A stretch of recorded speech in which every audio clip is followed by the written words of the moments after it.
கல்வனின் தீரா காதல் சங்கரேஸ்வரி அத்தியாயம் 12. வேந்தனுக்கு கொடுத்த குவார்டர்ஸில் மகளினின் வீட்டின் முன் தன் காரினை நிறுத்தினான் விஜயநேத்திரன்.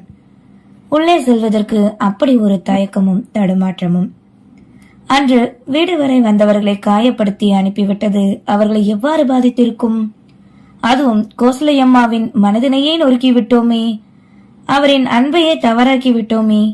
சஞ்சலத்தோடு காரினை விட்டு இறங்கி நிற்க, அப்போது வேந்தனின் செல்வச் சிறுமி கையில் பந்தோடு வீட்டிற்குள்ளிருந்து வெளியே வர, தன் வீட்டு வாசலில் ஒருவர் நிற்பதை பார்த்ததுமே பயத்தோடு வீட்டிற்குள்ளே ஓடிவிட்டாள். எதுக்கு இந்த பாப்பா இப்படி ஓடுது?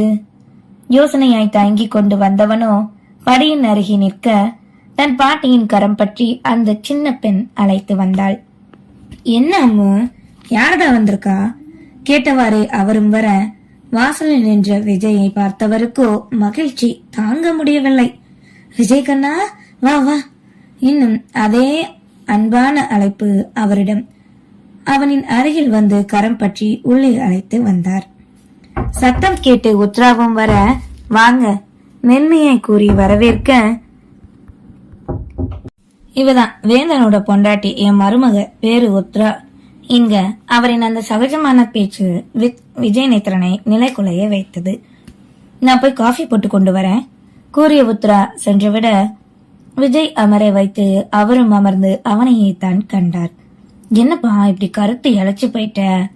தாயள்ளத்தோடு அவனின் கண்ணம் தொட்டு கேட்க, கோசலையின் கரங்களை பற்றி தன் கரங்களுக்குள் அடக்கியவனோ, கோசலம்மா என்ன மன்னிச்சிருங்க, அன்னைக்கு நீங்க வீட்டுக்கு வந்தப்ப நான் அப்படி பேசி இருக்க கூடாது. எனக்கு உங்களுக்கு நல்லாவே ஞாபகம் இருந்தது. ஆனா அப்போ உங்க பொண்ணுதான் என் அம்மா இறந்ததுக்கு காரணம்னு நினைச்சுதான் நான் கூற வர, அதெல்லாம் எதுக்கு விடுப்பா. அம்மா இறந்ததை நினைச்சு நீ வருத்தப்படாத. நான் இருக்கேன் உனக்கு அம்மாவா, சரியா? திடீர்னு ஹார்ட் அட்டாக் வரும்னு யாருமே எதிர்பார்க்கல. விதி இப்படி எல்லாம் நடந்து போச்சுடா. வேதனையோடு பெருமூச்சினை விட்டு விஜயை வருடி கொடுத்தார். உத்ரா வந்து காஃபி கொடுக்க, அதனை வாங்கி பருகியவனோ மனதோடு பேசிக்கொண்டான். நாளைக்கு உங்களோட வீட்டை விட்டு வெளியே போக சொன்னதுக்கு காரணமே உங்க மகளை தப்பா புரிஞ்சு நான் காயப்படுத்த, அதை பார்த்து நீங்க வருத்தப்படுவீங்கன்னு தான். நீங்க அழுதாலோ கஷ்டப்பட்டாலோ என்னை தாங்கவே முடியாதுமா, அருந்தியவாறே தனக்குள்ளே கூறிக்கொண்டான். சில வினாடி சென்று, கோசலம்மா நான் கொஞ்சம் உங்ககிட்ட பேசணும். தயங்கவே, சொல்லப்பா. அம்மா ஆசைப்பட்ட மாதிரியே அம்முவை நான் முறைப்படி கல்யாணம் பண்ணணும்னு நினைக்கிறேன். அதுவும் எவ்வளவு சீக்கிரம் முடியுமோ அவ்வளவு சீக்கிரம் பண்ணணும். இந்த உலகத்துல எல்லாரோட பார்வையிலையும் என் மனைவி அப்படிங்கிற அங்கீகாரத்தோட அவ இருக்கணும். அதத்தானே ஒரு நல்ல தேவையா பார்த்து முடிவு பண்ணிருக்கேன். நீங்க சம்மதம் சொல்லுவீங்களா? என்னப்பா நீ இப்படி கேக்குற? அந்த பேப்பர்ல என்னைக்கு கையெழுத்து போட்டீங்களோ அப்பவே என் பொண்ணுக்கு நீதான் புருஷன்னு முடிவாயிடுச்சு. நான் உன் கூட நீங்க 2 பேரும் சேர்ந்து இருக்கணும், எப்ப வாழுவீங்க அப்படின்னு தான்ப்பா இருந்தேன். பயந்துகிட்டு இருக்கேன்ப்பா ஒவ்வொரு நாளும். என் பொண்ணு கழுத்துல உன் கையான தாலி ஏறுனா கோடி புண்ணியம்ப்பா எனக்கு. நான் அவளுக்கு தகுதியானவனான்னு தெரியலம்மா. ஆனா இப்போ சொல்றேன், இனி உங்க பொண்ண என் அம்முவை நான் நல்லபடியா பார்த்துப்பேன். நீங்க என் அம்மா எதிர்பார்த்த மாதிரி நாங்க இருப்போம். சந்தோஷம்ப்பா. அப்புறம் நாளைக்கு 9 மணிக்கு நான் வரேன். எல்லாரும் கிளம்பி ரெடியா இருங்க, ஒரு முக்கியமான இடத்துக்கு போகணும், சரியா? அக்கா நீங்களும் தான் அக்கா? சரிங்க தம்பி, நீங்க சொன்ன மாதிரியே கிளம்பிடலாம். எந்த இடம்னு சொன்னா அதுக்கு தகுந்த மாதிரி கிளம்புவோம். உத்ராவும் உரிமையோடு பேச ஆரம்பிக்க, அக்கா தம்பி உறவு அவர்களுக்கு தித்திப்பை கொடுத்தது. அது சர்ப்ரைஸ், சொல்ல மாட்டேன். மச்சான் நான் பேசிக்கிறேன். எல்லாரும் தயாரா சும்மா ஜம்முன்னு கிளம்பி இருங்க, அதுவே போதும் என்க சரி என ஒத்துக்கொண்டனர். நேரம் செல்வது கூட தெரியாது. வேந்தனின் 4 வயது மகளோடு விளையாடி தன் மடியில் அமர்த்தி கொண்டு கதைகள் பேச கோசலின் உள்ளமோ நிறைந்து போனது. மாலை சிற்றுண்டி நீண்ட வருடங்களுக்கு பின் கோசலையின் கரங்களால் செய்து கொடுத்த உணவினை உண்ண, வார்த்தைகளால் அதனின் சுவையை கூற முடியுமா என்ன? தனக்கே குருவானவரே. இரவு உணவு இருவருக்கும் சமைத்து பேக் செய்து கொடுக்க, அதே நேரம் மகளினிடம் வேலை முடிந்ததென குறுஞ்செய்தி வர வாங்கி கொண்டு கிளம்பினான். தங்களின் அலுவலகத்தின் முன் காரினை நிறுத்திய விஜயநேத்திரன் மகளினிக்கு அழைத்து வந்து விட்டதாக கூற, அவளும் வெளியே வந்தாள். காலையில் சென்ற தோற்றம்தான், ஆனால் மேலையினும் முகத்திலும் அப்படி ஒரு அயர்வு. எவ்வளவு கஷ்டமான எந்த நொடியும் யோசனையோடு பிரச்சனையிலே இருக்கும் வேலையல்லவா. காரின் முன்னிருக்கையில் ஏறி அமர்ந்தவளோ கழுத்தினை வலியோடு தடவ, வழக்கத்திற்கு மாறாக மென்மையாய் காரினை செலுத்தினான்.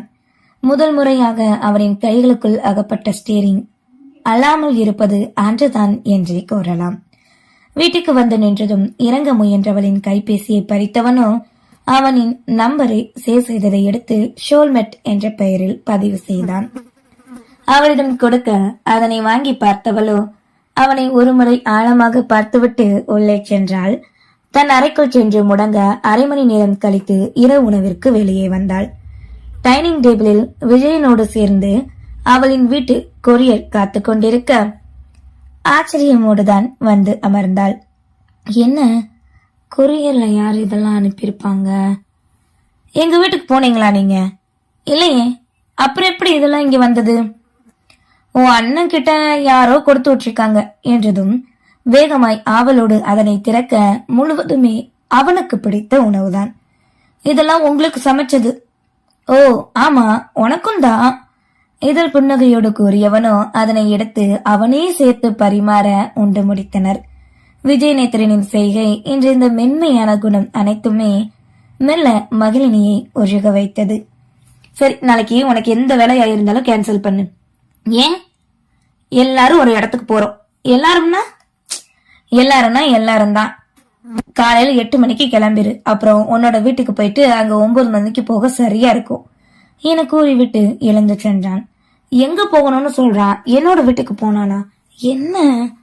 யோசித்தவளோ அறைக்கு வந்த பின் அன்னையை அழைத்து கேட்க அவரோ மனநிறைவாய் விஜய் பற்றியே பேசினார். அவனின் செய்கையால் மகனின் உள்ளத்திலோ நேசமலர் மொட்டுவிழ ஆரம்பித்தது. மறுநாள் அதிகாலையிலே சாஃப்ட் சில்க் சாரி ஒன்றை அவனின் கரங்களில் கொடுத்தவனோ கட்டி கொண்டு வர கூற சந்தேகமாய் வாங்கி கொண்டாள். என்ன இவன் சாரி கட்டிட்டு வர சொல்றான்? ஃபேமிலி மெம்பர்ஸை கூப்பிட்டுருக்கான். ஒருவேளை இன்னைக்கு என்ன கல்யாணம் பண்ண போறானா? யோசனையாய் கூறியது போன்றே கிளம்பி வந்து நிற்க அன்று அவளை அவனே கண்ணாடியில் பார்க்கும் போது கூடுதல் அழகானவளாய் மாறியது போன்ற எண்ணம். முகமோ பிரகாசமாய் ஜொலிக்க வெளியே வரும் விஜயின் குரலில் நேரமானதை உணர்ந்தாள். இதோ வரேன் என கூறி தன்னை ஒருமுறை மறுபடியும் கண்ணாடியில் பார்த்து கொண்டவளோ அறையை விட்டு வெளியேறி வர கோட் ஷூட் உடையோடு காத்திருந்தான். அன்று முதல் முறையாக புடவையில் கண்ட நொடி எப்படி இருந்தாலோ அதை விட பேரழகு. கரங்களும் கொஞ்சம் துடிக்க கட்டுப்படுத்தி ஃபேன் பாக்கெட்டில் கைவிட்டவாறே இருந்தான். போகலாம் என்றதும் அவளை அழைத்து கொண்டு காரிலிருந்து கிளம்பியவனோ நேராக மகளினின் வீட்டின் முன்னே நிறுத்தினான். அங்கே வாசலிலே அனைவரும் காத்திருந்து இன்பமாய் வரவேற்றனர். ஆனால் அவனோ நேரமில்லை வாங்க என கூறி காரினை கிளப்பினான். டேய், எங்கடா போறோம்? வேந்தன் தன் மகளை மடியில் வைத்து முன்னே அமர்ந்திருந்தவாறு கேட்க அரை மணி நேரம்தான், எங்கன்னு உங்களுக்கே தெரிஞ்சிரும் கூறிக்கொண்டு குதூகலமாக காரினை செலுத்தினான். அடுத்த அரை மணி நேரத்தில் காரினை பார்க் செய்ய இறங்கிய அனைவரின் விழிகளிலும் ஆச்சரியம்தான். கோசலையோ விஜயை காண அவரின் அருகில் வந்து தோளின் மீது கை போட்டு அவரோடு சேர்ந்து முன்னே கண்டான். இது என் கோசலை அம்மாவோட நான் என்னைக்கும் இருக்கிறதுக்கு எப்படி இருக்குமா? கண் சிமிட்டி ஆனந்தமாய் கேட்க அவனின் கன்னத்தை தடவி கொடுக்க அதிலே அவனுக்கு பதில் கிடைத்தது. முன்னே மிகப்பெரிய எழுத்துக்களால் கோசலை உணவகம் என்ற பெயரும் அதற்கு கீழே சிறிய எழுத்துக்களால் மக்களை கவரும் வார்த்தைகளும் உணவின் புகைப்படமும். வாங்கம்மா, ரிப்பன் கட் பண்ணுங்க. இனி இது உங்களோட ராஜ்யம். இந்த மிகப்பெரிய ஹோட்டலையும் என்னையும் சேர்த்து ரன் பண்ண போறதே நீங்க தான் என கூறி அவரை அழைத்து முன்னே வந்து ரிப்பனை கட் பண்ண வைத்தான். கோசலின் கரங்களாலே கோசலின் உணவகத்தை திறக்க வைத்தவன் உள்ளே அழைத்துச் செல்ல அலங்காரம் செய்த மலர்கோலத்தின் நடுவில் குத்துவிளக்கு ஒன்று இருந்தது. வேலைக்கு கேட்டரிங் படித்த பலரினை சேர்த்திருக்க அனைவருமே இருந்தனர். பிரமிப்பாய் அந்த ஹோட்டலை காண பிரைவசியாக ஃபேமிலியாக உணவருந்த நினைப்பவர்கள் கூட தனித்தனியாக ஏற்பாடு செய்திருந்தனர். மெழுகுவர்த்தியை கொடுத்து விளக்கினை ஏற்றி கூற, இல்ல வேண்டாப்பா, இருக்கட்டும், நீ ஏத்து விலக முயற்சிக்க அவனோ பிடிவாதமாய் அவரின் கரங்களை பற்றி தானும் சேர்ந்தே ஏற்றினான். பின் இன்னொரு புறம் மகிழினி உத்தரா ஏற்ற 5 முக விளக்கு மஞ்சள் ஒளியில் மின்ன ஆரம்பித்தது. பின் சமையலறை அழைத்து சென்று கோசலையை வைத்து முதல் முறையாக இனிப்பு தயாரித்து அவரை மட்டும் ஒவ்வொரு நொடியும் முன்னுரிமை கொள்ள வைத்தான். சமையல் கட்டு மட்டுமே தங்களின் பொறுப்பு அல்ல, இதுவும் தான் என்பது போல் கேஷ் கவுண்டரில் அமர வைத்து செய்த இனிப்புக்கான பணத்தினையும் கஸ்டமர் கரங்களால் கொடுக்க வைக்க வாங்கி கொண்டார். மகிழினிக்கு எப்படி இதனை செய்தான் என்ற யோசனை.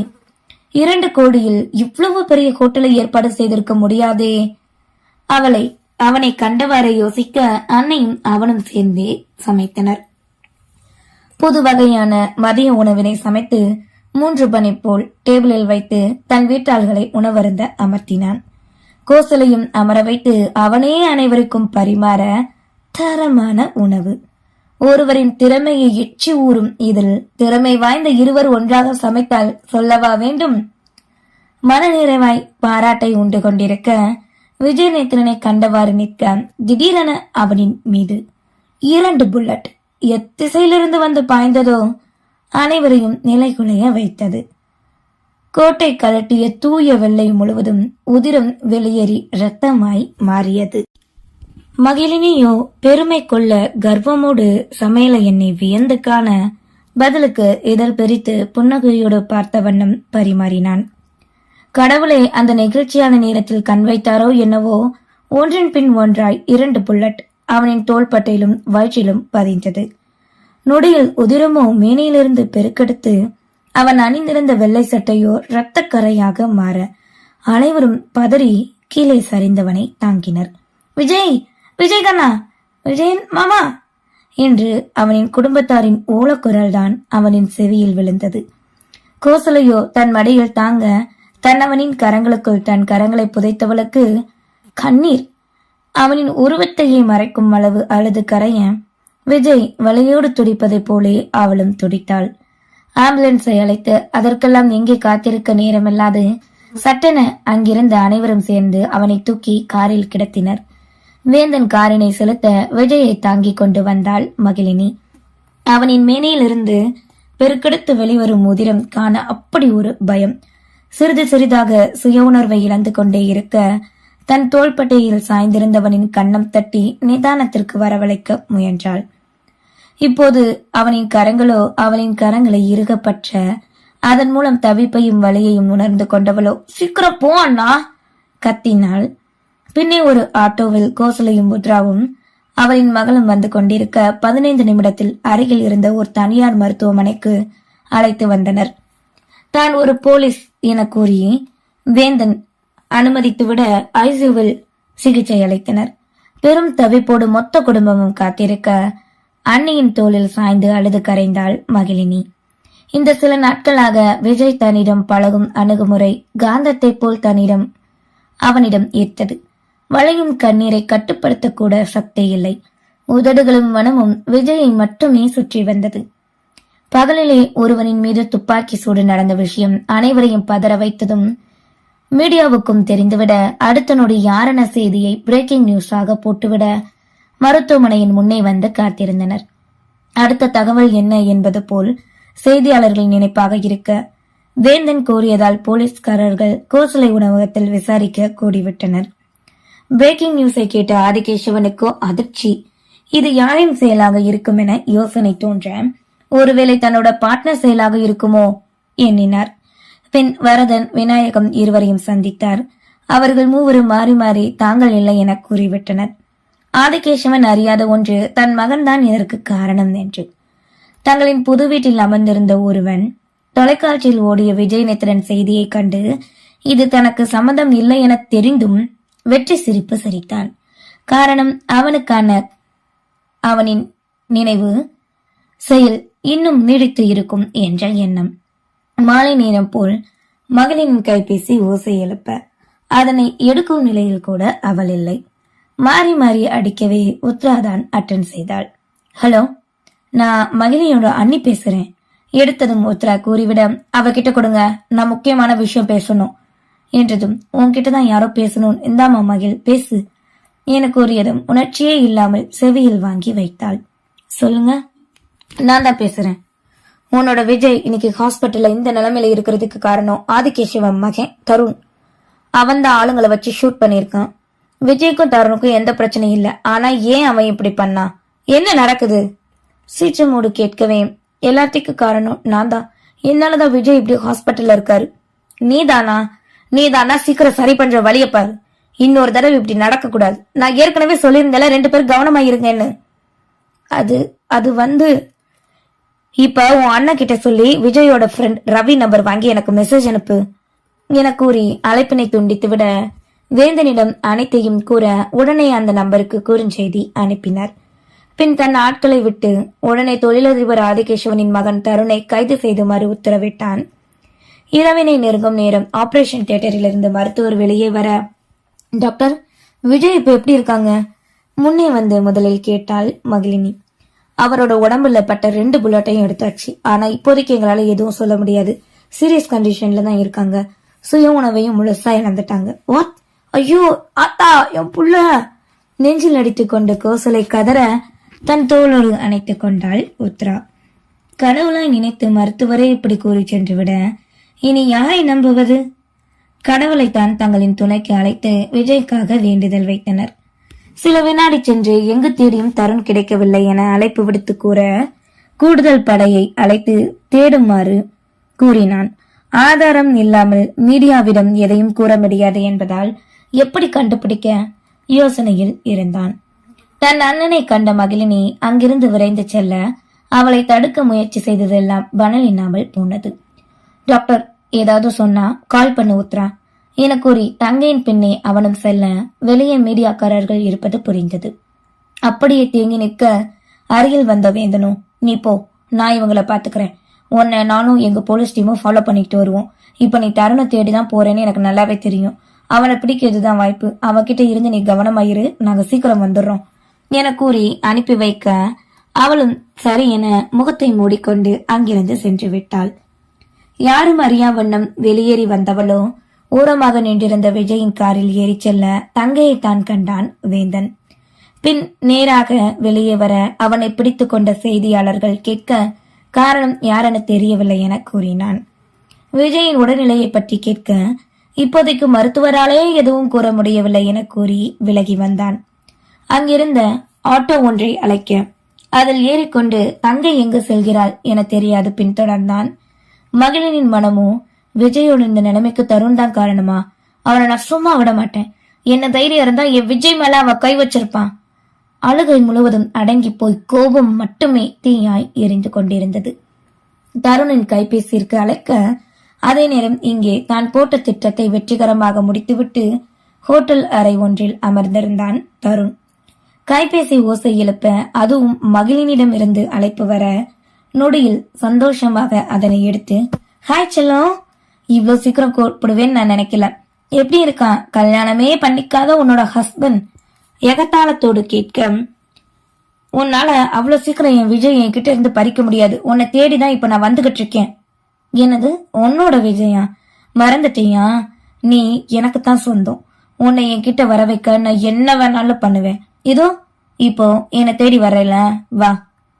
சீ, நீ எல்லாம் ஒரு மனுஷனா? எனக்கு தேவை இப்போ வா, என்ன தேடி. லொகேஷன் அனுப்புறேன், நம்ம சாந்தி முகூர்த்தத்துக்கான நேரத்தை குறிச்சு வைக்கிறேன் என கூறி கட் செய்ய தானாக சென்று அவனே மீன் வலையில் சிக்கப் போவதை அறியவில்லை. தன் அண்ணனுக்கு அந்த குறுஞ்செய்தியை அனுப்பியவளோ முகவரியில் இருந்த ஹோட்டலை நோக்கி விரைந்தாள்.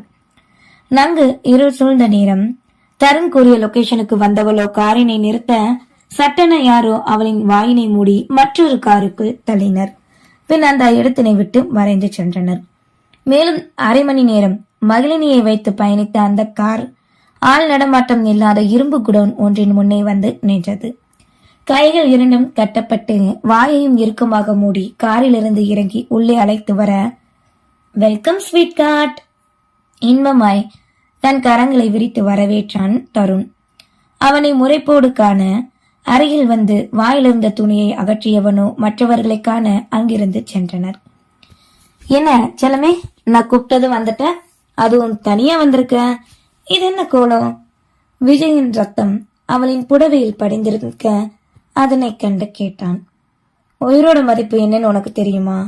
இன்னைக்கு விஜய்க்கு நடந்த மாதிரி உனக்கு நடந்திருந்தா உன் வீட்டுல எப்படி துடிச்சிருப்பாங்க. என் மேல ஆசை உனக்கு இருக்குன்னா ஒன்னா ஒரே ரூம்ல தானே இருந்த, அன்னைக்கே தீர்த்திருக்க வேண்டியதானே. அப்ப வேண்டான்னு விட்டேன், உனக்கு இப்ப மட்டும் நான் வேணுமா? உண்மையில என் மேல காதல் இருக்கா இல்ல விஜய்க்கு என்ன விட்டு தரக்கூடாதுன்னு என்னம்மா சொல்லு. ரெண்டும் தாண்டி. என்னடி அதுக்கு இப்ப? அதென்ன வீரமங்க மாதிரி நான் சொன்ன ஹோட்டலுக்கு தனியா வந்து நிக்கிற? உன்னை நம்ப நான் என்ன இழிச்சவாயனா? பின்னாடியே உன் அண்ணனும் அவனோட ஆளுங்களும் வருவாங்கன்னு தெரியும்டி. அதான் இந்த இடத்த மாத்துனேன். இப்போ எல்லாருமே உன்னை தேடிக்கிட்டு இருப்பாங்க. ஆனா நீ என் கையில, இன்னும் கொஞ்ச நேரத்துல என் பொண்டாட்டியா. சீ, நீ எல்லாம் ஒரு மனுஷனாடா பொறுக்கி. இப்ப மட்டும் விஜய் இருந்தா உன்னால என்கிட்ட நெருங்க முடியுமா? கத்தன். அதான் இல்லையே, அவனோட அம்மா நெஞ்சு வலியில செத்த மாதிரி அவனும் இன்னும் கொஞ்ச நேரத்துல துட்டிச்சு அவங்க அம்மா கிட்டயே போயிருவான். பிழைச்சிருவானா என்ன? அதெல்லாம் பத்தி பேச என்ன இப்ப இருக்கு? இப்ப உன்னை காப்பாத்த படத்துல வர மாதிரி நாயகனோ அண்ணனோ இல்ல வேற எவனோ வரப்போறது இல்ல. அதனால ஒழுங்கா எனக்கு அடங்கி போய் காலம் முழுக்க என் காலடியில பொண்டாட்டியா இரு. கூறியவாறு குரோதம் கலந்த மையலோடு அவளின் அருகே நெருங்கினான் தருண். நன்றி.